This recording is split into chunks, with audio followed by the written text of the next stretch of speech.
मित्रों नमस्कार, मैं हूं राकेश कुमार। आप देख रहे हैं मत अभिमत। देखिए, राजस्व महाअभियान की क्या स्थिति है आप जानते हैं। कहने को जितना भी ढोल नगाड़ा पीट लिया जाए, लेकिन राजस्व महाअभियान को जिस तरह से जिस गति से चलना चाहिए था वो नहीं चल रहा है। ये सब कोई जानते हैं। भले लोग बोलें न बोलें ये अलग की बात है, लेकिन सारे लोग जानते हैं। देखिए, इसको लेकर जो राजस्व एवं भूमि सुधार विभाग के एसीएस हैं दीपक कुमार सिंह, उन्होंने सभी कमिश्नर्स को, आयुक्त को और जिलाधिकारियों को कुछ दिशा निर्देश दिए हैं।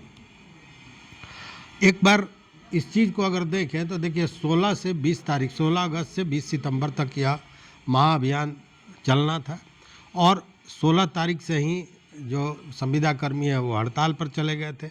बाद में उन पर आरोप विभाग ने कई तरह के लगाए कि वो महाअभियान को चलने नहीं देना चाहते हैं और तमाम तरह की बातें। इस महाअभियान में करना क्या था, तो जमाबंदी पंजी जो थी उसका प्रिंट करना था, आवेदन प्रपत्र को प्रिंट करना था। उसके बाद अंचल इसके लिए एक माइक्रो प्लान बनाया था, उसके अनुसार उसको वितरित करना था। माइक्रो प्लान पर याद आया, माइक्रो प्लान को याद रखिएगा। ओरिजिनल माइक्रो प्लान क्या है वो मैं आगे बताऊंगा, बड़ा महत्वपूर्ण है। और यह प्रथम चरण का काम था। द्वितीय चरण में करना था कि जमाबंदी प्रति और आवेदन प्रपत्र का वितरण करना था।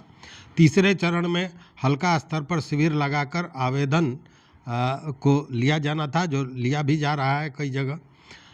चौथा जो चरण है वो 21 तारीख के बाद, मतलब ये महाअभियान समाप्त होने के बाद का था, जिसमें था कि सभी आवेदनों को ऑनलाइन किया जाएगा। फिफ्थ जो था अंतिम, कि उसके बाद उसका निष्पादन किया जाएगा। मतलब 5 चरणों में इसको बांधा गया था। 16 से 20 तारीख तक 3 चरण और उसके बाद 2 चरण। अब इसमें निर्देश जो एसीएस दीपक कुमार सिंह ने सभी प्रमंडलीय आयुक्तों को और जिलाधिकारी को दिया है, उसमें यह कहा गया है कि सभी आवेदनों को तिथि, हल्का और मौजावार फाइल और फोल्डर में सुरक्षित रखना है और इनको गैल्वनाइज्ड बॉक्स में पूरी तरह संरक्षित किया जाए। उसके बाद सभी को स्कैन कर महाअभियान पोर्टल पर अपलोड किया जाएगा। प्रति व्यक्ति को, इसमें जो लगे हुए लोग हैं उसमें प्रति व्यक्ति को कहा गया है कि 200 आवेदन प्रतिदिन स्कैन करना है। 200 आवेदन। अब 200 आवेदन अगर प्रतिदिन करना है तो जैसे हमने आवेदन जो दिया है, तो मेरे आवेदन में लगभग अमूमन मान लें कि 150 पेज है, तो 150 छोड़ दीजिए, 100 पेज ही, 50 पेज ही मान लीजिए, तो 10,000 प्रतियां स्कैन करनी होगी एक व्यक्ति को। आवेदन यहाँ तो कहा जा रहा है कि आवेदन 200 आवेदन स्कैन करना है। उसके बाद सीओ अपने लॉगिन से इन आवेदनों को संबंधित जो कर्मी हैं उनको अलॉट करेंगे और कर्मी अप्लाई ऑनलाइन मेनू में दाखिल, खारिज या परिमार्जन प्लस पोर्टल पर उसको स्कैन करके साक्ष्यों के साथ अलग अलग फोल्डर फाइल में बनाकर अपलोड कर देंगे। उसके बाद प्रतिदिन इसमें दिया गया है कि कम से कम 25 आवेदन को ऑनलाइन करना है, इसमें सारे दस्तावेज भी होंगे। और आवेदन में कमी रहने पर जो शिविर प्रभारी हैं वो रैयतों से मिलेंगे, उन चीज़ों को पूरा करेंगे। और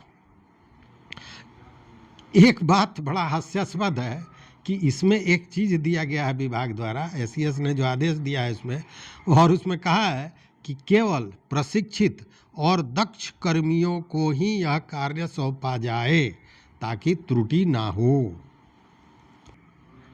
बड़ी गौर से सुनिएगा।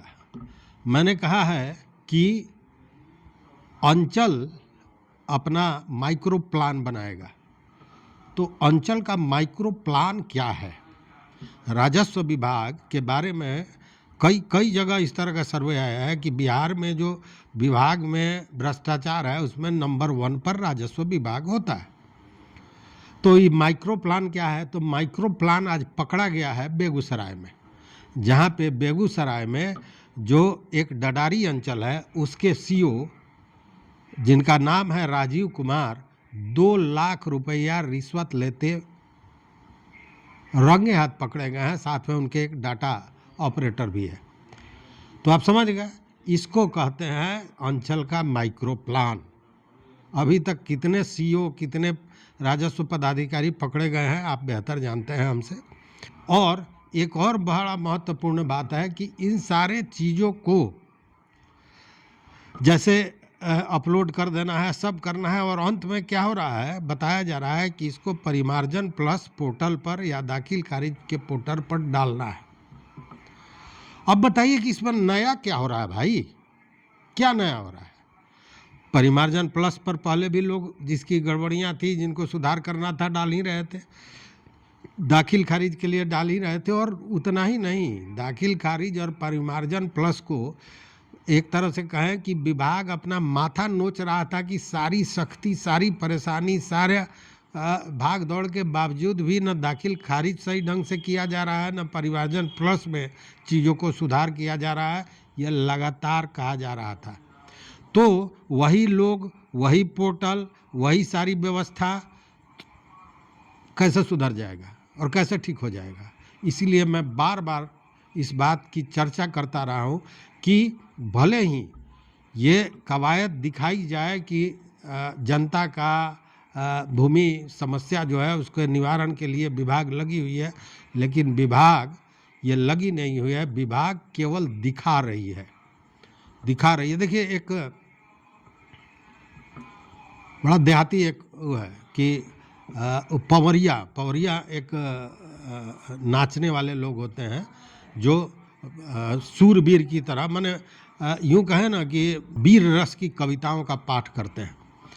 तो एक बार ये कहानी है कि अकबर के दरबार में कुछ पवरिया पहुँचे और तलवार, सैनिक का वेश पकड़े हुए, हाथ में तलवार, और गा रहे थे कि इस तरह, और वो अपने गाना में गा रहे थे कि ऐसे करेंगे वार कि वो चला जाएगा गंगा पार, और तमाम तरह का, मतलब इतना वीर रस से ओतप्रोत उनका डांस था जो वीर रस से जुड़ा हुआ था कि अकबर बहुत प्रभावित हुए। और अकबर ने कहा कि भाई ये इतना मजबूत आदमी है, इतना ताकतवर है, इतना साहसी है, इसको क्यों नहीं सेनापति बनाया जाए?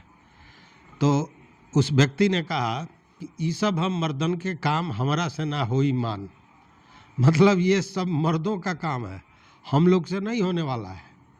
ठीक है, तो सच पूछिए तो ये पवरिया का नाच हो रहा है, लोगों को दिखाया जा रहा है, लेकिन होना जाना कुछ नहीं है।